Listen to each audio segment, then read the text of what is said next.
Hello, welcome to the FLF podcast by J3VC, joined by my fabulous co-host Jason, and we're at various places around the planet, as you'd believe, as it is, it's a hard life. So this episode is titled Escaping the 9 to 5, Redefining Success and Living on Your Own Terms. So Jason, can you please explain to me, in regard to escaping the 9 to 5, how do you play to win and not just play to not lose? Yeah, that's a great question. So I think the big thing is understanding like what game you're playing, and playing to win versus playing not to lose are like, I think, two totally different approaches, or two totally different strategies. So like, one is on the offense. Playing to win is an offensive game where you're attacking, and playing not to lose, I think, is ultimately like a defensive game. And it involves a lot of waiting and passivity in a negative sense. And I think a feature of playing not to lose is you do put in at times like the same amount of effort, but your upside or your returns are incremental, like at best. So I think that's like a delineation I would make. The other thing I would say is like, you got to think, if you got to like step all the way back and look at like, what's the outcome? What's the end game that you're trying to achieve? And I think my take on it is playing to win is about like winning your own freedom. Yeah. And playing not to lose is like, not, is like preventing what you fear. And I think they're like two totally different like approaches to the game of life and like work and making money. That's how I look at it at like an existential, theoretical level. Well, How about you? I've got a theory to this. I'd like to know what you think. I think the standard of most people's lives, as long as they're given certain opportunities, unless they're born in abject poverty, their life is lived just above the level which they think is unacceptable. So, for example, you could have a middle-aged person with a family, man or woman, and they might find working in a fast food chain unacceptable, but they might find working somewhere else okay, where they earn maybe 50% more money. And then it really just depends where their people's standards are of what is unacceptable. And then people go, well, one level above that, and then just stay there for the majority of their life. That's what I think that what happens. And that level just goes up as they get older. Yeah, I think it's Tony Robbins who says that like most people are motivated by pain rather than pleasure. So they want to avoid Yes. pain, rather than achieve pleasure. So if there's a hell that you can kind of imagine, and you're going to try and avoid that hell, like, that's maybe more motivating than reaching heaven. Well, talk about motivation and these sorts of things and escaping the 9 to 5. Think about, I'll use this analogy. Think about the normal drug user. They find their drugs every day. They get it done. Imagine if with that much fervor, they chase their business. Yeah. Take the same energy and Yeah, with the redirect it. same energy and the same effort. They thought, I'm just going to open a food truck or something, whatever. Yeah, that's a pretty good point. Like, how do you think someone like stokes like the fire within and like keeps that fire burning in order to play to win? Because some people just don't seem to have that fire, or the fire goes out. Like, how do you think? And I think I have an answer for that, but I'm curious to hear like what your thoughts are. Okay, in regards to the fire, I think people have two different motivators. One's a carrot, one's a stick, and different people are motivated by different things. Me personally, I'm more motivated by the stick. So how I do it is I reframe whatever my current situation is being as being painful in comparison to where I want to be. So therefore, that's how I keep the fire lit, because whatever my current thing is, I say this is now unacceptable. This is now painful to remain here. This is how I reframe it in my brain. Like, my family, my friends are suffering. They could have a better life if I did better. And that's what drives me. Interesting. That's interesting. Okay. So it's running away. It's the stick. It's the uh it's not the fear of loss. It's the stick is the best way I can put it rather than the carrot. And I just reframe it in my brain to say that where I'm at now is a stick. This is unacceptable.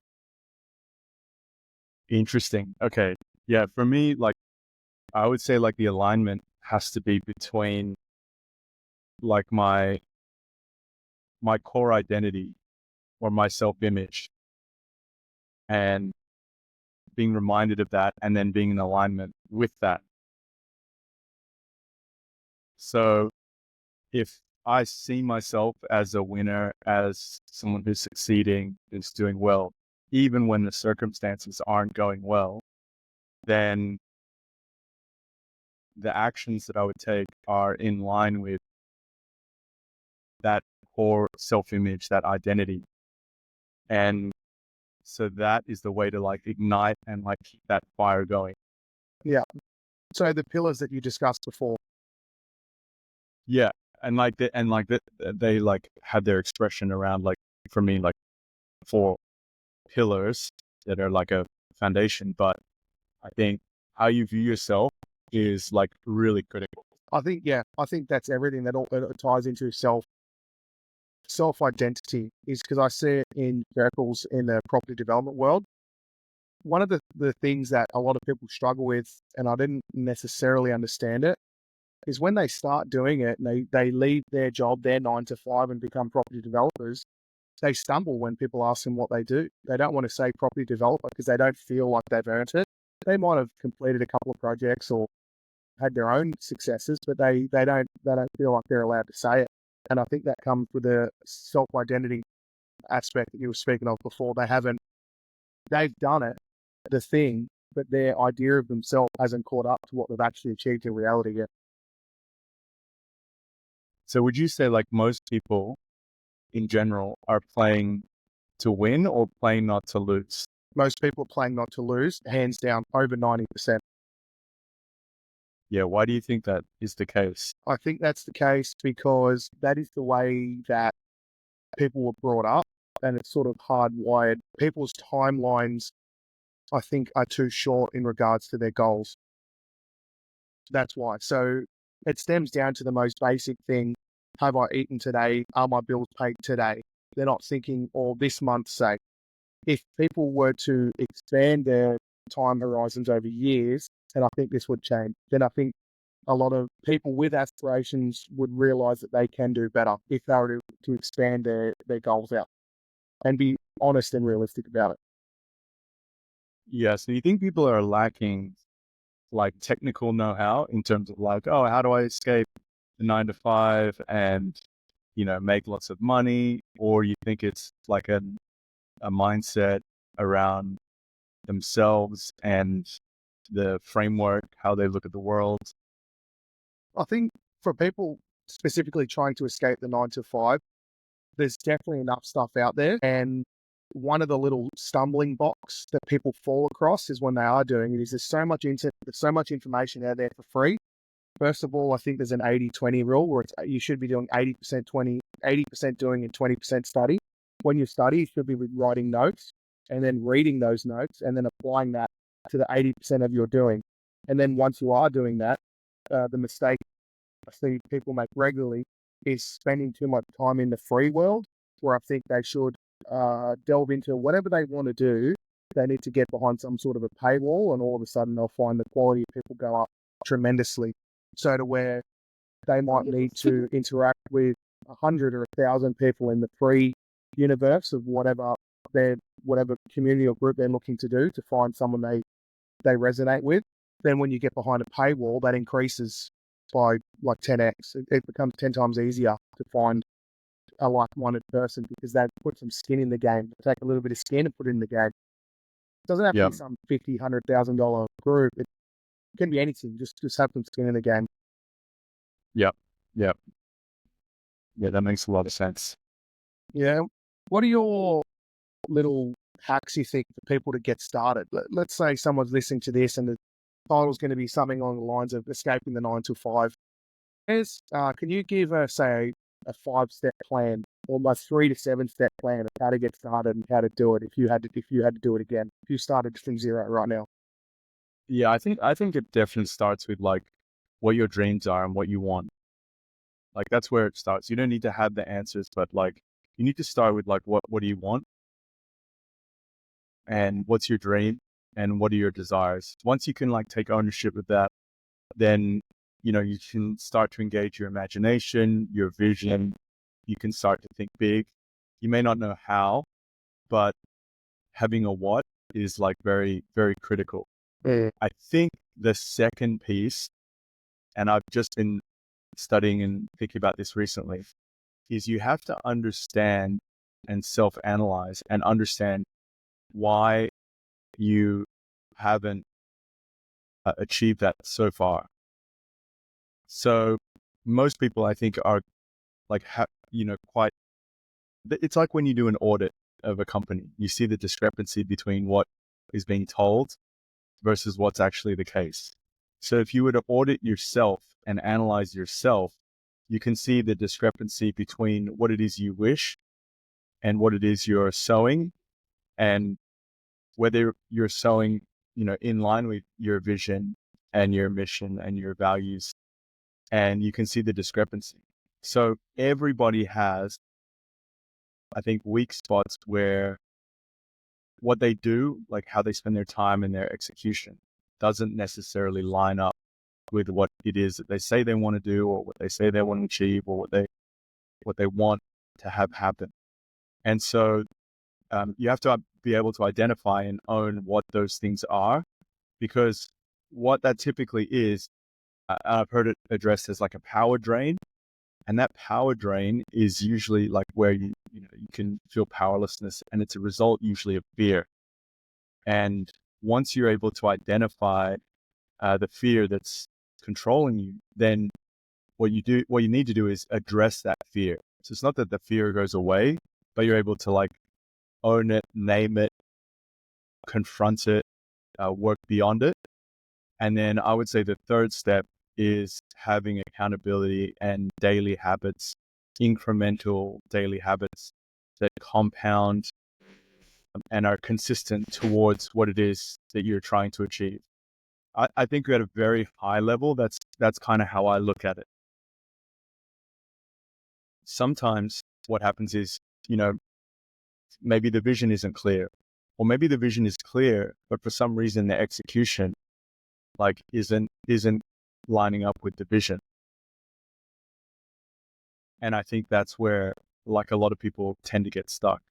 So when I examine myself and I reflect on myself and I look at, where I need to improve and grow and change, and I've been, conducting that audit for myself, it becomes like a lot clearer. So the problem, if you want to articulate it this way, the problem is not out there with your circumstances or other people. The problem is with you on the inside. And if you're self-controlled and self-possessed, then you're more than capable of taking and making progress towards, the vision and the goals and the mission that that are actually deep in your heart and in your imagination. So I think that's really how I would lay it out on 3 very basic steps. Interesting. I noticed in those steps, the how was only mentioned it briefly in the matter of it doesn't really matter that much. It's all about the what and the self. So say again. I noticed that the how in your description matters very little. It was more important the self and the daily habits to break, Yes. and the realization of where that person's at, where they want to be. Yeah, the how compounds over time. So that's like your daily habits. So what you're doing like each day. But I think from what I've heard, the how is really only 20%. The 80% is your mindset, and the mechanics are really the 20%. I mean, with the availability of knowledge, on the internet, Google, ChatGPT, like mechanics are one step away, and I Mm. think, I've heard Tony Robbins say that he believes it's 80% mindset and 20% skill set. When I first heard that, I thought, oh, what a pile of baloney many, many years ago about all this mindset stuff. But it really does matter, because if you're trying to do anything, doesn't matter what it is, butter a piece of toast, or maybe something a little bit more complex than that, maybe drive a car and you've never done it before. If you don't believe you can do it, man, you're going to have a rough time learning.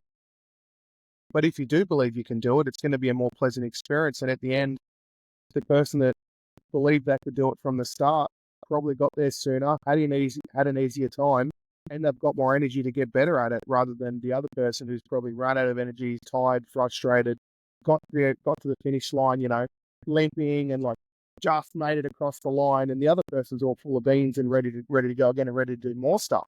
Maybe that's a good analogy on why the mindset aspect is so important in regards to doing anything. Yeah, there's a version of you, and there's a version of everybody who's more accomplished and more skilled and more experienced.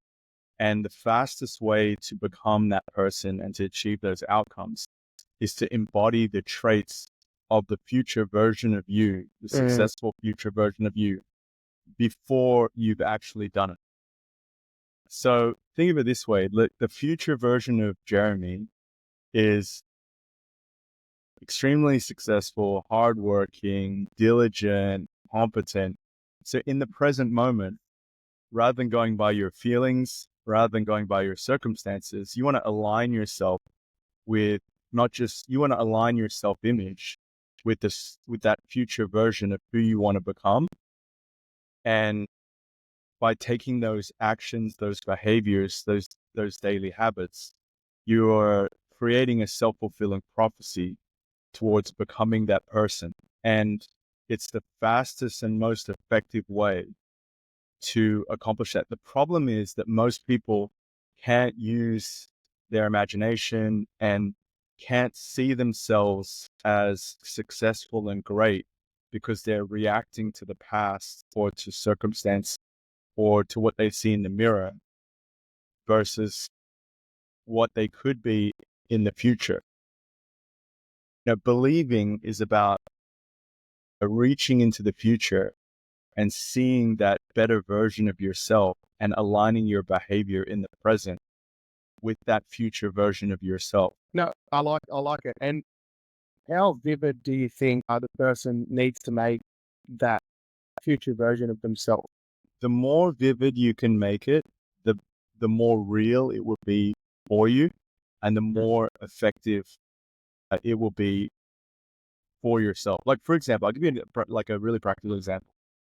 When you're like on your phone or like on your laptop or like in your house or like in your family home, parents' house or whatever, oftentimes you see photos everywhere from your childhood or from, interactions you have with your friends, and they're like mirroring back to you. And those are the images and the pictures that get imprinted on you. And if those are negative experiences, or if they're from trauma or negativity, like they're the images that are imprinted on you over and over and over and over again. And so that becomes the image that you create, like in your with your behavior. Like you get brought to the level of the image that's in your own mind. So one of the ways to break that, or to like one practical way you can like break that and kind of hack that, I think, is like for men. I don't know about for women, but is dressing better and being in shape and like having images of yourself that reflect like the future version of you, and just being in proximity to that and experiencing that, having that image reflected back to you from the friends that you've chosen or the relationships that you have, help to serve and like reinforce that image. So the image is actually neutral. whatever image you're seeing is the one that's going to be reinforced. So if you're going to get like super, like, psychological about it, I think that the subconscious is probably like quite neutral. So you're just getting imprinted with whatever that image is. The key is you've got to believe and you've got to see the positive, future successful version of you, the real you, before it actually comes into reality. And there's a way you can, like, reinforce and feed that back to you. It's like our friend Andrew says, like, he was telling everyone that he was going to become the world champion, before he, before he could box. Yeah. And sure enough, like, it was a self-fulfilling prophecy. So as long as your behaviors are grounded in reality and your habits, reflect that future version of you, it's just a matter of time. Like you were saying, on a long enough time frame, it's inevitable. Yes, I completely agree. And in Australia, there's a culture of downplaying what you just said because people don't want to sound too full on themselves or to be someone they're not per se. I believe the only way you can change into someone that you're currently not is to work towards it and believe it's possible and believe you are that person and then move towards it and eventually you become it. How do you recommend people overcome the fear of people telling them to stop or that's not really you when they're implementing this work and say they just go to their group of friends or acquaintances and all of a sudden they're wearing a suit because they would like to achieve something later and the future version of themselves always wears a suit. They go out and their friends say, "Oh, what are you doing that for? You look like a dog. No one wears a suit. What are you wearing a suit for? Blah, blah, blah."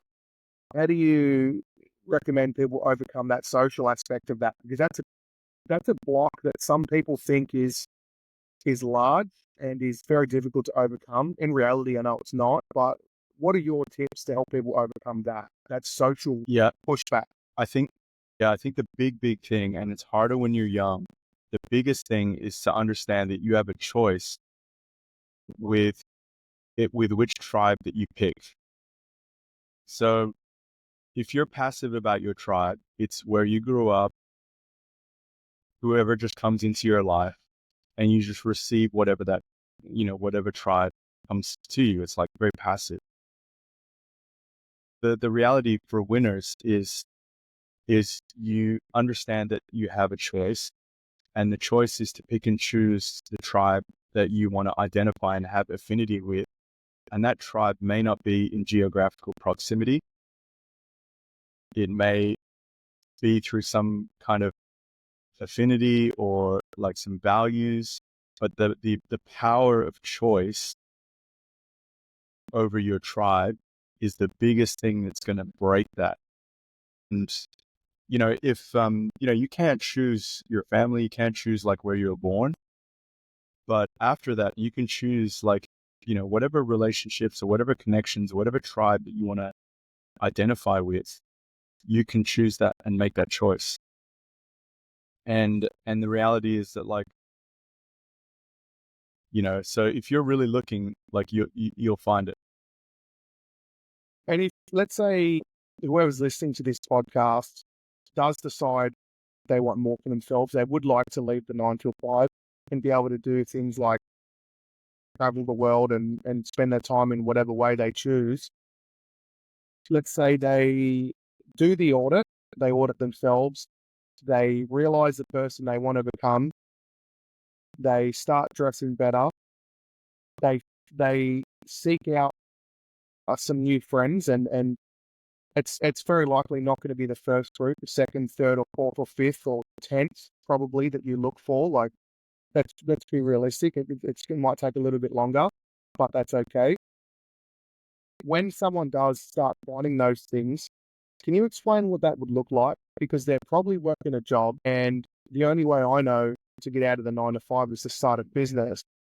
So what would that look like while they're working a job and simultaneously starting their business from scratch. So just that people have an understanding of what they're in for if they do want to do this. Yeah, I think the amazing thing now is like the access to people who've charted a path is abundantly available.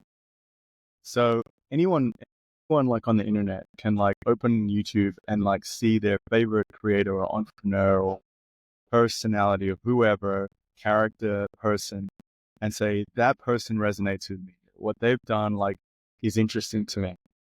And in the old days, what you would need to do is you'd need to go to the library and you'd need to like borrow some library books and read some biographies. And then you would kind of get a sense of like how people did it. Now you can just like watch YouTube videos and people will just tell you like, I did this and then I did this and then this happened. And like, so the pathway is like, laid out. And when you pay attention and you hear from like people's stories, it like starts to illuminate and like open your mind as to the possibilities that are available. So again, like I would say, like once you've found your tribe, you can look at the pathways that people have taken and then say, you know what, that one like resonates with me. Like the way they've done it is, kind of, I could see myself doing that in that kind of way, in that similar path. And I was listening to a podcast recently with Bill Ackman from Pershing talking about how he nearly lost $4 billion and went through divorce. And, like it was crazy. And he's telling the story. And I just felt the power of his story and the resilience of him going through that time in his life because, of what I'm experiencing and like, going through my own journey. And so you get to absorb that knowledge and that power and then and implement it. So, the huge advantage now is like, that's like one mouse click away, and with digital communities and network states, you can join paid communities or you can connect with people and build a relationship like over the internet, like on social media platforms. 30, 40 years ago, like you would have to write letters and go to the library.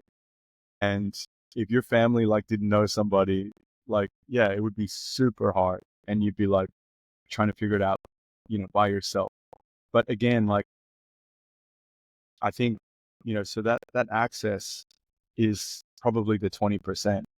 And the 80% is like your mindset and understanding like you do have a choice and you do have options.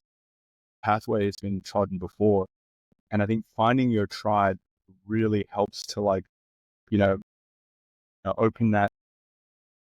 open your mind and your imagination that it's possible.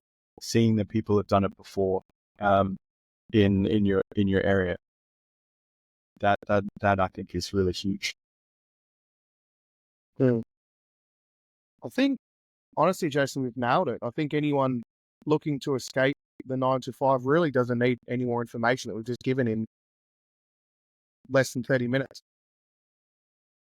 Yeah, you don't need, it's not about like, if I just hear this one piece of information, then I'll be able to escape. Like you have to have that vision.